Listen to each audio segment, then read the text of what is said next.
Today we're going to be covering Chapter 10 of Propaganda, titled Art and Science. If you want to follow along without using the video, you can find the show notes at howtoeatanelephant.xyz. There's also a donate button there if you like what I'm doing. Otherwise, you can like, comment, subscribe, share, all that stuff would really help me out. And if you are following along, you can see that my notes are highlighted in blue with the things that I designate as important or very important as orange or yellow. And with all that out of the way, let's get started with Propaganda, Chapter 10, Art and Science. Bernays begins. In art, as in politics, the minority rules, but it can rule only by going out to meet the public on its own ground, by understanding the anatomy of public opinion and utilizing it. Right away, I see that today we're using the same language of minorities, but maybe in a little bit of a different fashion. Politicians today and businesses, they don't cater to the masses. They target a subset of minorities and deliver a tailored message that resonates with that particular group specifically. The politician will talk about cutting taxes for businesses when he's talking to business owners. He'll talk about expanding welfare when he's speaking to the poor, or wiping out student debts when he's stumping for recent graduates. Or he'll talk about abortion rights when he's talking to feminists. And by convincing each minority group that they will be represented in their linchpin issues, the politician secures the majority vote. Now, in the end, it was almost all certainly lies, but it did indeed land them the votes. Bernays continues. In applied and commercial art, propaganda makes greater opportunities for the artist than ever before. This arises from the fact that mass production reaches an impasse when it competes on price basis only. It must, therefore, in a large number of fields, create a field of competition based on aesthetic values. We see here then that artists can lend aesthetic values by literally making their products look better.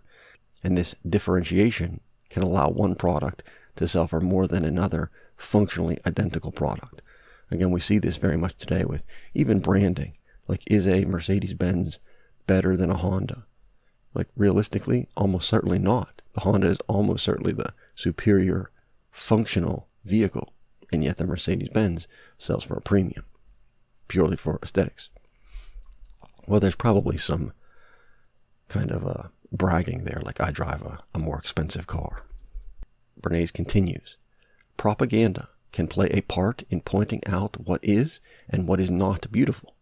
The business can definitely help in this way to raise the level of the American culture. In this process, propaganda will naturally make use of the authority of group leaders whose taste and opinion are recognized.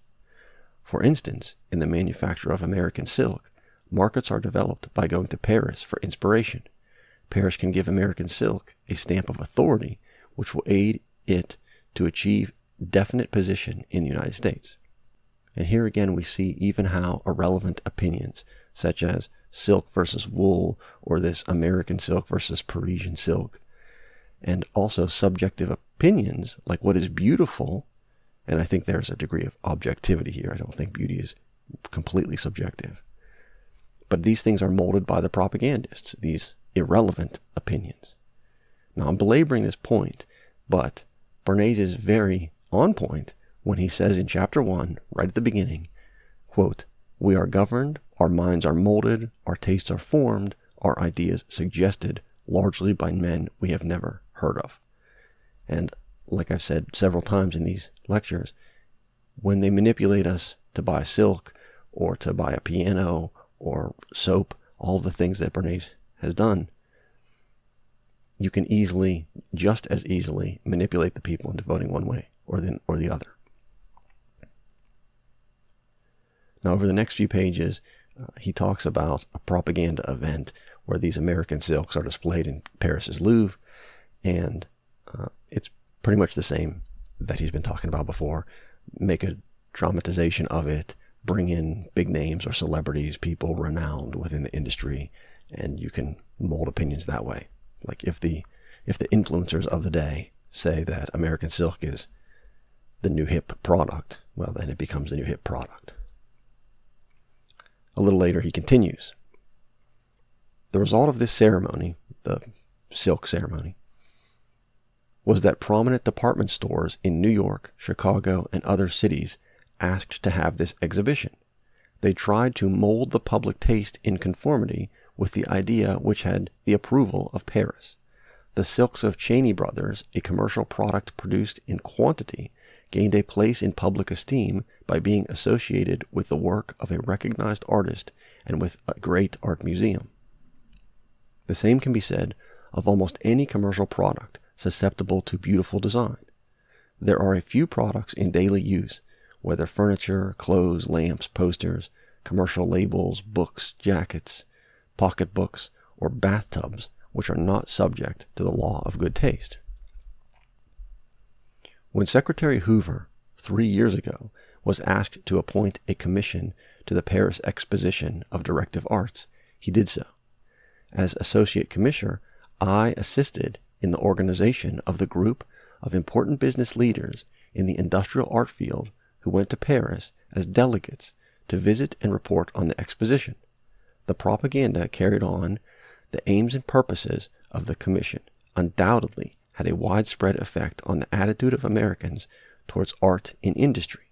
It was only a few years later that the modern art movement penetrated all fields of industry. Department stores took it up. R.H. Macy and Company held an Art in Trade exposition in which the Metropolitan Museum of Art collaborated as an advisor. Lord & Taylor sponsored a modern arts exposition with foreign exhibitors. These stores, coming closely in touch with the life of the people, performed a propagandizing function in bringing to the people the best in art as it related to these industries. The museum, at the same time, was alive to utilize the importance of making contact with the public mind by utilizing the department store to increase art appreciation. And again, we see that whether it's silk or pianos, how the consumer can be propagandized into far more than just buying product X or Y. Entire cultures and aesthetics can be shifted with the adroit use of propaganda. Now you can imagine how politics and policies, social norms and taboos, or values and ethics can be manipulated in a similar fashion. No one would even really notice it. They would simply see the things that are displayed at Macy's as the latest trendy fashions, we'll say in this example, and then you go to the museum and you'd see the similar trendy arts, right? Like they talk about this is the Metropolitan Museum of Art, but today we have the Metropolitan Museum of Modern Art as well. They probably didn't have that back then. Bernays continues, of all art institutions, the museum suffers most from the lack of effective propaganda. Most present-day museums have the reputation of being morgues or sanctuaries, whereas they should be leaders and teachers in the aesthetic life or of the community. They have little vital relation to life. The treasures of beauty in a museum need to be interpreted to the public, and this requires a propagandist. The housewife in a Bronx apartment doubtlessly feels little interest in an ancient Greek vase in the Metropolitan Museum. Yet, an artist working with a pottery firm may adapt the design of this vase to set it in China, and this china, priced low enough through quantity production, may find its way to that Bronx apartment, developing unconsciously through its fine line and color the appreciation of beauty. It is not merely a question of making people come to the museum, it is also a question of making the museum and the beauty which it houses go to the people. The museum's accomplishments should not be elevated merely in terms of the number of visitors. Its function should not merely to receive visitors, but to project itself and what it stands for in the community which it serves. And we see today that public places, like museums and libraries, have certainly been harnessed in regards to modern propaganda. Again, before Bernays was saying things like, we're going to use propaganda to sell more items. And then here he he moves on to, we're going to use propaganda to inject the cultural standards, the beauty standards of the museum into the community. Similar to the last chapter where he said, we want to get more people interested in schools to see how important university and higher education is. And over the years, how that's mutated into, we're flat out propagandizing the students. And we see this here today. We want to bring more people into museums, but we also want to inject those cultures into the mainstream. And we have done this today. So like I say here, if increased traffic was the goal, like that's not so bad. You can imagine that's completely understandable. The museum's going to put out its propaganda or advertising just to get more people in the door. But the goal here is to interpret the beauty to the public. Now we're in the realm of manipulation. And we see countless events where these agendas, various agendas, are being pushed through these types of organizations. A real simple example that's kind of hot button these days is the drag queen story time. These are often held in libraries. And like, why not have a story hour without drag queens? Like, what's the draw of the drag queens? What benefit do the children get in having a drag queen doing the reading? If you want to make it more attractive to children, you want to make it more enticing to them, wouldn't you have maybe like a clown or cartoon characters like Barney the dinosaur, the Blue's Clues dog, something like that? Wouldn't that be more appealing to a 3 or 4-year-old than a drag queen that they don't even know what that is? Now, again, the only reason I can see for bringing that drag queen into the library to read stories to children is to normalize the LGBT behavior among youngsters. Introduce them to something that they normally would not be introduced to. And even more so, because they're 3, 4, 5 years old, whatever, their worldview is very pliable, and it's easy to influence them to think that, oh, well, this is totally normal if you see it early enough. And again, this LGBT story time hour is one example of how we've gone from, okay, can we sell soap, to can we promote the museum, to now can we have the museum promote something to you, to now we're turning your 3-year-olds, gay. I'm exaggerating, but you know what I'm saying.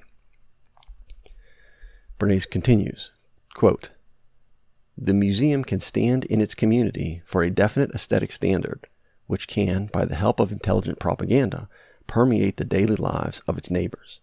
Why should not a museum establish a museum council of art to establish standards in home decoration, in architecture, and in commercial production? This seems almost silly to me. Like, what benefits are there to standardizing home decoration? And I can see the architecture and the production standards as being useful to standardize in a number of ways. But home decoration, again, seems silly. One benefit would be that the home decor could be mass-produced since everyone would be on the same aesthetic standard. Now, this doesn't actually benefit the people, their tastes being molded and their opinions being molded so that the producers of the decor can more easily deliver a profitable product because they can produce it in a giant factory. They can mass produce this stuff. Now, if no standards existed, or naturally organic occurring standards, each house would be decorated individually. And I think this would support a broader but shallower producer class. Something like niche producers, woodworkers that would produce furniture tailored specifically to the customer, or artists that would paint one-off pictures for the individual based on their aesthetic value. Now, I do think some of the current 2024 examples of this would be like minimalism and the farmhouse aesthetics that are very popular today. These have been popular for a while now. It certainly goes through its ebbs and flows, but we do see this standardization of home decor. We certainly do. Stainless steel kitchen appliances, marble countertops, right? These are pretty timeless, but still, they are the standard. Bernays continues, a recent annual report of an art museum in one of the large cities of the United States says, an underlying characteristic of an art museum, like ours, must be its attitude of conservatism. For after all, its first duty is to treasure the great achievements of men in the arts and sciences. Is this true? Is not another important duty to interpret the models of beauty which it possesses? As in art, so in science, pure and applied. Pure science was once guarded and fostered by learned societies and scientific associations. Now, pure science finds its support and encouragement also in industry. Many of the laboratories in which abstract research is being pursued are now connected with some large corporation, which is quite willing to devote hundreds of thousands of dollars to scientific study for the sake of one golden invention or discovery which may emerge from it. The industrial interests can furnish to the schools, the colleges, and the postgraduate university courses the exact truth concerning the scientific progress of our age. They not only can do so, they are under obligation to do so. Propaganda, as an instrument of commercial competition, has opened up opportunities to the inventor and given great stimulus to the research scientist. In the last 5 or 10 years, the success of some of the larger corporations have been so outstanding that the whole field of science has received a tremendous impetus. The American Telephone and Telegraph Company, the Western Electric Company, the General Electric Company, the Westinghouse Electric Company, and others have realized the importance of scientific research. They have also understood that their ideas must be made intelligible to the public to be successful. Television, broadcasting, loudspeakers are utilized as propaganda aids. And now we're shifting from the art side of things, where the museums are projecting a beauty standard into the people's lives, now to a science standard, where we're going to see basically the same thing.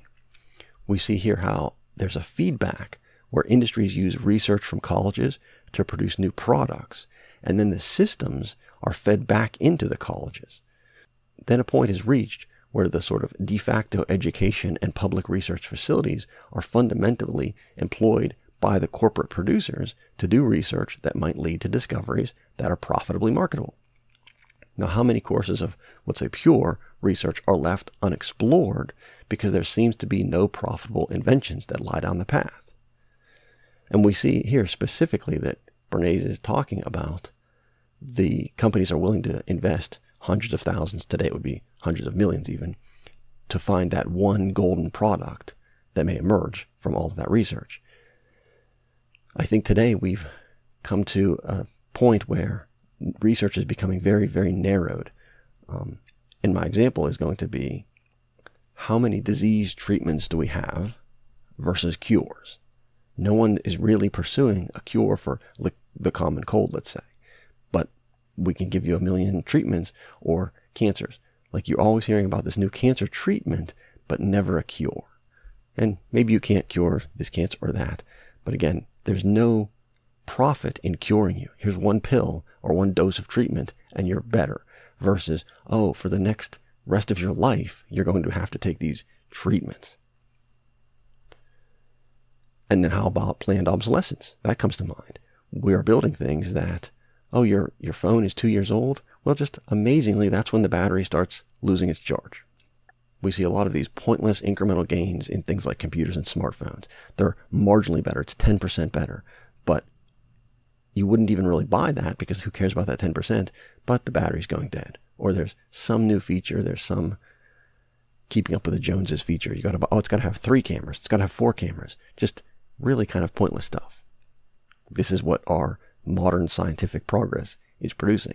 More of the same with a 10% better versus going down unknown paths of research to see what might be there. Bernays continues, propaganda assists in the marketing of new inventions. Propaganda, by repeatedly interpreting new scientific ideas and inventions to the public, has made the public more receptive. Propaganda is accustomizing the public to change and progress. I want to repeat that last sentence. This is the last sentence of the paragraph. Propaganda is accustoming the public to the change and progress. And my notes here at the end are going to be a little bit beyond the study of propaganda, but I think that today our universities and research facilities are quite hampered by this need to make everything profitable, like I was just saying. Now, an example of this is going to be RSA encryption. Now, you might not understand what RSA encryption is. That's not important. It's basically the foundation of the secure communications over the internet. There's a little bit more to it than that, but like I said, not particularly important. And when it was initially invented, there was like no application for it. And I think that was in the 70s. But then 20, 30 years later, we have the rise of e-commerce. And now RSA, secure HTTPS, is the backbone of all of the e-commerce. Something that had no value now I think would be one of the most valuable inventions in the modern world. Now, as long as these corporate interests are employing propaganda, we will only ever get what they want to sell. Instead of taking the customer request as the feedback on what to make, they will continue to mold our opinions to buy what they want to sell. Again, if they think that you need an iPhone 643, that's what they're going to make. Even though the people might say, hey, our iPhones are good enough. We want something new.